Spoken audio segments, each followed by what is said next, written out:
Masih ya, kalau kita lihat pesantren itu tadi disebutkan kan sekitar 30.000 itu yang terdaftar ya Pak Nur ya.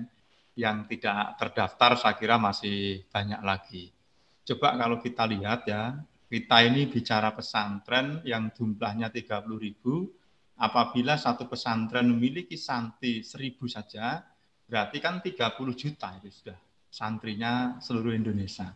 Dan itu hampir sekitar 11,5 atau 12% dari jumlah penduduk Indonesia. Jadi kalau kita berbicara pesantren sebenarnya berbicara Indonesia ya. Dan sebaliknya kalau berbicara Indonesia harus berbicara pesantren ya. Karena memang pesantren itu sejak sebelum kemerdekaan merupakan memiliki fungsi penggerak ya sosial ekonomi masyarakatnya. Saya ingin memberikan contoh begini Mbak Barudia ya. Dari 30 juta santri itu belum ini loh, belum alumninya loh ya. Kalau alumninya kita hitung itu sekitar orang Indonesia ini 20 sampai 25% mereka adalah orang yang pernah bersentuhan atau pernah hidup di pesantren. Saya pernah memberikan contoh ya dengan teman-teman di pesantren Jawa Tengah yang ternyata mayoritas santri itu perempuan. Ya, coba ini kita lihat potensi ekonomi. Ya, kalau ini tadi 30 juta, kalau kita lihat dari seluruh Indonesia di rata-rata, 40%-nya perempuan, ya, dan ternyata santri perempuan atau santriwati itu lebih banyak daripada santriwan. Ya. Itu 40%-nya adalah perempuan dewasa, berarti sekitar berapa itu? 12 juta, ya dari 30 juta. Ada sesuatu potensi ekonomi yang kadang-kadang orang tidak pernah melihat, ya. Contoh ini tadi berikan contoh 12 juta perempuan dewasa ya, ini sudah kodratnya perempuan ya, dewasa setiap bulan mengalami menstruasi. Nah, ini sudah dijatah rezeki dari sana bagi orang yang berbisnis berhubungan dengan Perempuan. menstruasinya perempuan ya, yang bahasanya adalah bisnis pembalutnya. Itu kalau seorang perempuan yang sedang menstruasi itu sehari ganti 3 kali saja, ya berarti itu kan berapa sudah ketemu tadi 12 juta ya kali 3 ya, dan biasanya orang menstruasi itu umumnya 7 hari. Berarti kali 21 juta sekitar 252 juta ini ya. Ini potensi ekonomi loh, kita ngomong potensi ekonomi ya. Pembalut yang dibutuhkan setiap bulan.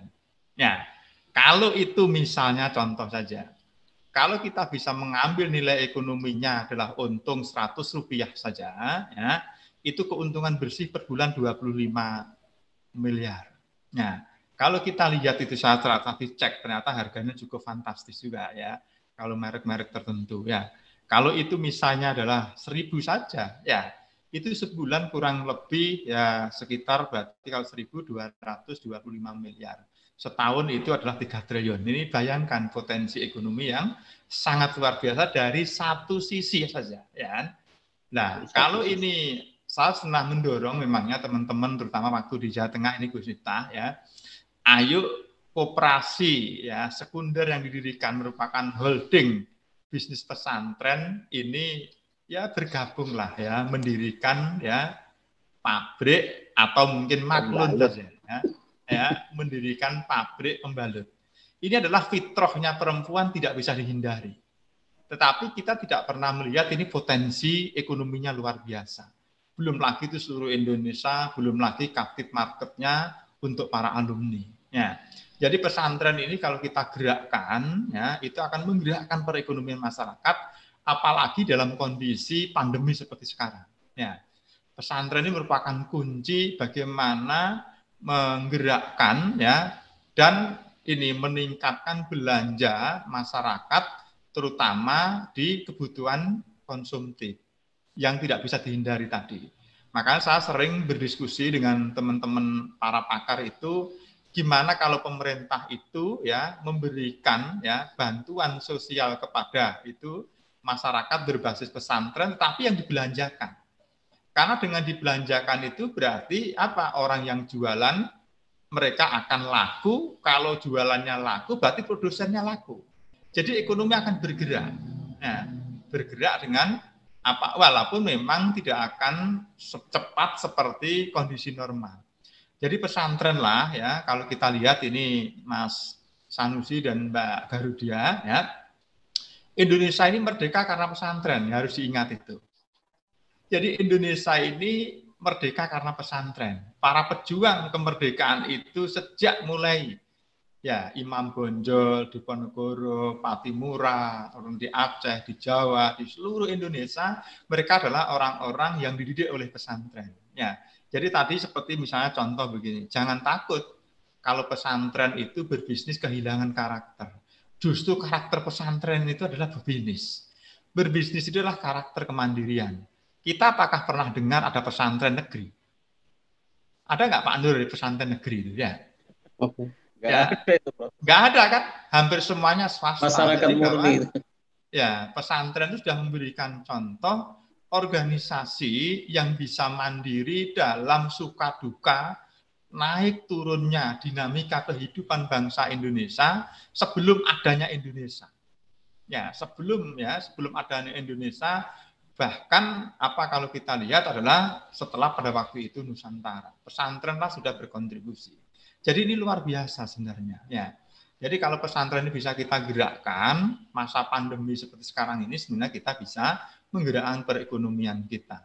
Nah, makanya memang pemerintah ya dalam hal ini Kemenak mestinya memang harus mendorong pemerintah dan kementerian-kementerian yang lain. Ayo kalau kita ini pengen menggerakkan sosial ekonomi masyarakat adalah pesantren. Bayangkan kalau para santri ini kita didik ya, dibekali bagaimana dia bisa bertani. Tidak usah terlalu tinggi-tinggi ilmu yang kita berikan. Bagaimana bertani dengan baik, beternak dengan baik, berdagang dengan baik. Ya, ini kalau sudah kita pesantren, kalau kita ini hidup ya di atas sebelum tahun 80 lah ya. Orang yang ahli pedagang, ahli beternak, ahli las di desa-desa itu adalah para alumni pondok pesantren. Karena memang pendidikan dulu di pesantren itu membekali orang begitu pulang ke desanya, dia bisa mandiri hidupnya. Kalau siang bekerja ke sawah, berdagang ke pasar, ya, dan seterusnya. Kalau sore, mulai jam 4 sore biasanya ke musola-musola dan ke masjid-masjid ngajar ngaji. Nah, ini coba kita lihat ya, dan itu makanya para santri ini harus kita tadi kembali ya. Kalau berbisnis itu sebenarnya adalah belajar pada sunnah Rasul. Jadi ini saya sudah bicara dengan teman-teman, kadang saya guyon dengan Gus Miftah, ya, Gus Irawan gitu, Pak Nur Abadi ya. Kalau kita ini sebagai seorang Muslim tidak bercita-cita menjadi pebisnis itu sebenarnya ya bahasa kasar saya inkarus sunnah. Karena Rasulullah adalah seorang pebisnis. Ya, loh ini kan bahasa yang sebenarnya ekstrimnya. Rasulullah itu pada saat 18 tahun, sudah menjadi seorang konglomerat. Kalau di Persia ada orang tanya, siapa pedagang yang terkenal? Jawabannya Muhammad. Di Persia, ya, di Bizantium pun, yang akhirnya, ya, yang sekarang lagi ramai kasus Hagia Sophia itu, pedagang yang terkenal siapa? Muhammad. Di Sam Muhammad. Hampir semua pasar global pada saat itu adalah Muhammad pada saat masih umur 18 tahun. Jadi ini pesantren ini potensinya luar biasa. Kalau kita ingin memandirikan Indonesia, pesantrenlah yang harus mandiri. Terima kasih sudah nonton. Jangan lupa like, subscribe, dan share ya.